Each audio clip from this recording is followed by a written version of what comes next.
So, in this very short video, I want to quickly talk about the moon wheels. This is a concept that was only very recently revealed, right before Nod-Krai released. So it's still a very fresh topic, and we will probably learn a lot more about them in Nod-Krai. So this will be more of an introduction to this topic, and some of my current speculations about the importance of these moon wheels. But first, there is a disclaimer as always. This video will obviously contain some spoilers, even though it's mostly for the background lore rather than the actual story. There is still a lot of lore in Nod-Krai that I have yet to explore, so if I missed anything in this video, please let me know in the comment section. So what are moon wheels and what's the difference between them and the visions we already know? Well, moon wheels can be described as vision-like objects that some characters in Nod-Krai possess that originate from Nod-Krai. I say some characters because, for example, Aino seems to be from Nod-Krai, yet she has a vision instead of a moon wheel. Though it's not specified why exactly Aino received a vision instead of a moon wheel in her character story, I think it may have something to do with the timeline and the moon supposedly losing its power. Much like visions, moon wheels allow their users to channel the power of elements, though instead of using the elemental energy created by the heavenly principles, they use the power of Kuvaki, which is an ancient pure form of elemental energy connected to the moon, very similar to phlogiston or the primordial sea. Anyway, originally these moon wheels were created by the heavenly principles and the three moon sisters in the distant past, even before visions existed in the form we know them today. But before I continue, let me connect this lore to the lore of the moons themselves.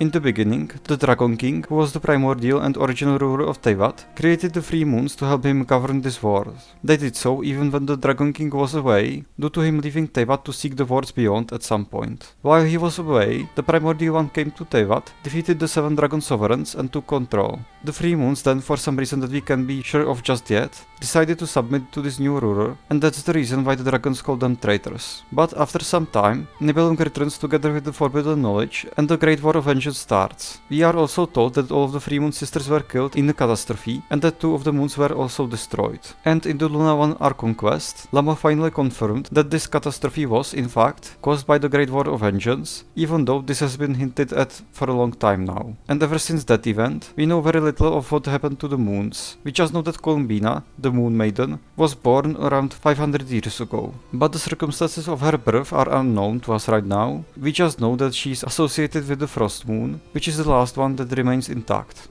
Anyway, since as we already knew before, when visions are granted to the people of Teyvat, the Archons, or in Fontaine's case Novelet, have to impart a shattered shard of their mastery to that person. So, since moon wheels are a similar concept to visions, but are connected to the moon goddesses instead of Archons, it seems like the moon wheels should be granted by the moon goddess imparting a part of her mastery to the person who receives it. Which means that Columbina should be the reason why the moon wheels have been granted over the years, even to the people living in Nod-Krai today. And since we know that she has been losing her power, and according to her own words, it's not returning, it seems like the flow of new moon wheels may be affected.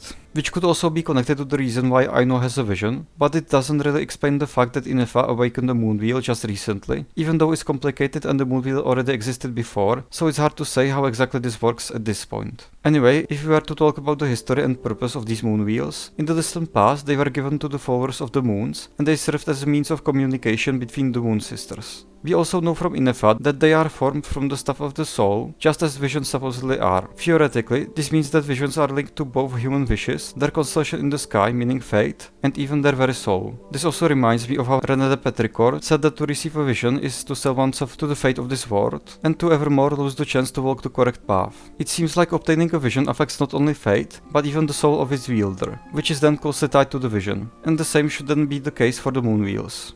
Honestly, that would explain a lot, and it's not like this has never been hinted at, or that it's a completely new piece of information.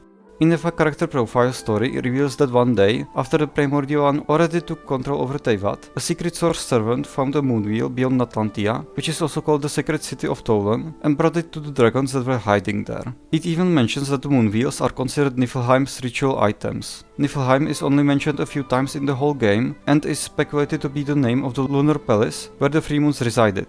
It could also be a place connected to Snežnaja, as it's also mentioned as a desolate place in connection to the White Tsar, which was the previous ruler of Snežnaja.